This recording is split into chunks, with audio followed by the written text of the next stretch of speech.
की जळगाव ते अंजनगाव या डांबरी रोडचं काम उत्कृष्ट दर्जाचं झालेलं असून दुरुस्ती करण्याच्या सूचना देण्यात याव्यात। हे कामाचा दर्जेदार झाली पाहिजे, कारण आता हे जही काम तुमचं मंदिराच्या समोरचं चाललेलं आहे, तिथं पण 2 प्रकारचा निधी आम्ही तुम्हाला दिलेला आहे, तेही काम चांगल्या पद्धतीनं करा। मी आत्ताच संबंधितांशी बोललो, शेवटी ही कामं एकदाच होतात। माझं म्हणणं, ब्रिटिशांच्या काळात झालेली कामं 100 वर्ष टिकली आणि तिच्या याला आपली कामं 25 वर्ष टिकत नाहीत। कशाला कॉन्ट्रॅक्टर कामं घेतात झक मारायला?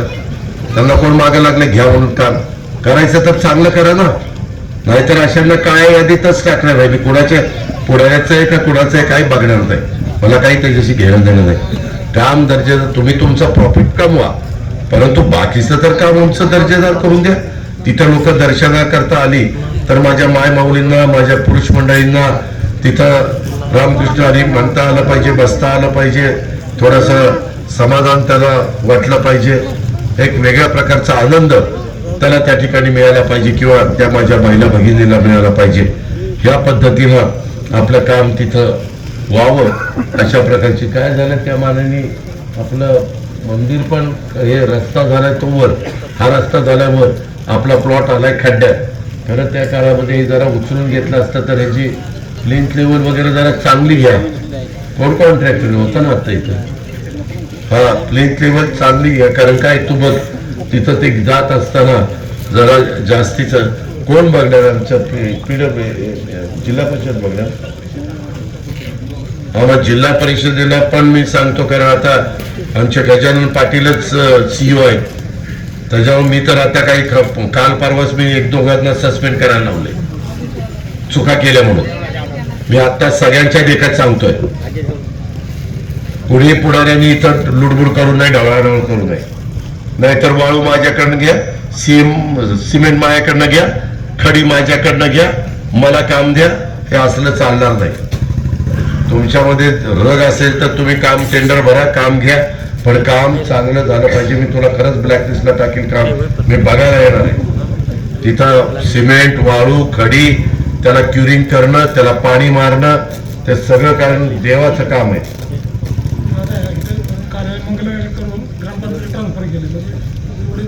पैसे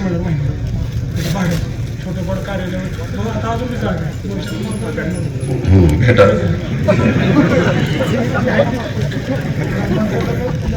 अशा वेळेस अजित पवार आठवतो आणि नको तेव्हा काय काय आठवतं कुणाला मला माहिती नाही। जाऊ दे, आता त्या खोलात जायचं ना मला।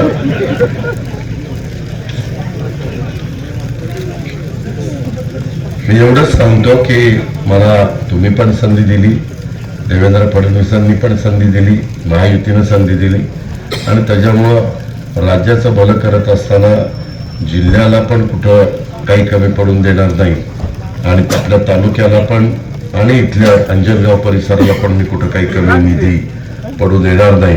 अजून आपली दोन्ही बाजूचे शेतकरी तयार आहेत, तयार असलं तर करीन, नाहीतर सांगणारा सांगतो रस्ता तो पाहिजे, आणि त्याचे तरी 1 गुंठा जमीन जात नाही, जमीन जात असते दुसऱ्याची। काय ज्याचं जातं ज्याचं जळतं त्याला कळतं। ती म्हणतो ती आलं माझं काय, ही कसं काय सांगतोय? त्याच्यावर रस्ता तर चांगला असलाच पाहिजे, त्याच्याबद्दल दुमत नाही। आता इथं धर्मराज पेटकर अजून किती सबस्टेशन आपण मंजूर केलेले? नारोळीला आहे, नारोळी नाही आता झालेली, मला 4-5 झालीत ना बारामती, मेडचं एक झालं, करंजेचं होईल, ठीक आहे। मागे देखील आपण मोठ्या प्रमाणावर बारामती तालुक्यामध्ये लोड शेडिंग राहू नये, सुरळीत नियमित दाबाने वीज पुरवठा माझ्या मायमाऊलींना पोहोचू। देश विदेशातील प्रत्येक घडामोडींचे लाईव्ह अपडेट मिळवण्यासाठी आता साम टीव्हीच्या सर्व सोशल मीडिया प्लॅटफॉर्मला लाईक, फॉलो आणि सबस्क्राईब करा। तसंच सर्व नोटिफिकेशनसाठी बेल आयकॉन प्रेस करायला विसरू नका।